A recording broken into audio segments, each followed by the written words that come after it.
મેળો એટલા માટે ગુજરાતનો સૌથી મોટો મેળો વૌઠાનો મેળો છે. પરંતુ સૌથી મોટો ભાતીગળ અથવા તો લોકમેળો પૂછાય તો આપણે તરણેતરનો મેળો લખીને આવીશું. ક્લિયર? ચલો.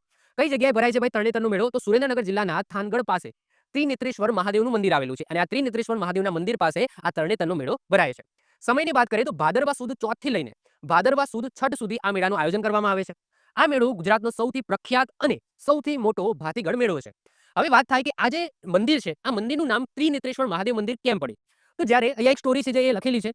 તો જ્યારે ભગવાન વિષ્ણુ છે એ શિવજીની તપસ્યા કરતા હતા. અહીંયા ઇમેજ તમે જોઈ શકો છો. તો જ્યારે ભગવાન વિષ્ણુ શિવજીને પ્રસન્ન કરવા માટે એમની તપસ્યા કરતા હતા, એમની પૂજા કરતા હતા, તો એમને એક પ્રણ લીધો હતો.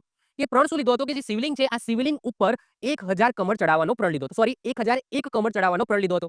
જ્યાં સુધી વિષ્ણુ ભગવાન 1001 કમળ શિવલિંગ ઉપર ન ચડાવે ત્યાં સુધી એ પૂજા ઉપરથી ઉઠવાના હતા નહીં. હવે શું કરે છે શિવજી છે એ શિવજી પરીક્ષા કરે છે. એ શું કરે છે કે વિષ્ણુ ભગવાન જે 1001 કમળ લઈને બેઠા હોય છે એમાંથી એક કમળ છે એ શિવજી છે એ સંતાડી દે છે. હવે પૂજા શરૂ થઈ જાય છે. વિષ્ણુ ભગવાન છે એ વન બાય વન એક એક કરીને કમળ ચડાવે છે. હવે કેટલા થાય છે? 1000 કમળ થાય છે. હજુ એક ખૂટે છે કારણ કે એક કોને સંતાડ્યું છે? શિવજીએ સંતાડી દીધું છે. હવે થાય છે એવું કે ભાઈ એ કમળ લેવા માટે વિષ્ણુ ભગવાન એ ઊભા ના થઈ શકે કારણ કે એ તપસ્યામાં બેઠેલા છે.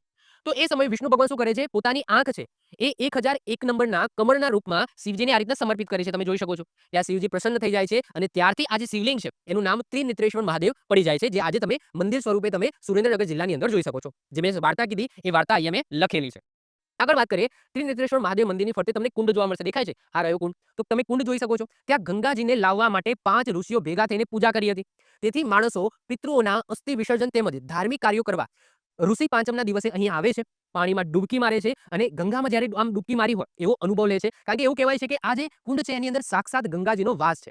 તો આના પાછળ પણ એક સ્ટોરી છે કે આ કુંડ છે, આ કુંડની અંદર ગંગાજીને લાવવા માટે 5 ઋષિઓ ભેગા થઈને તપસ્યા કરી હતી અને એના કારણે જ અહીંયા ઋષિ પાંચમના દિવસે બધા આવે છે અને આ કુંડની અંદર સ્નાન કરે છે. અને એવું કહેવાય છે કે આ કુંડ ગંગાજીમાં તમે સ્નાન કર્યું હોય એટલો પવિત્ર છે.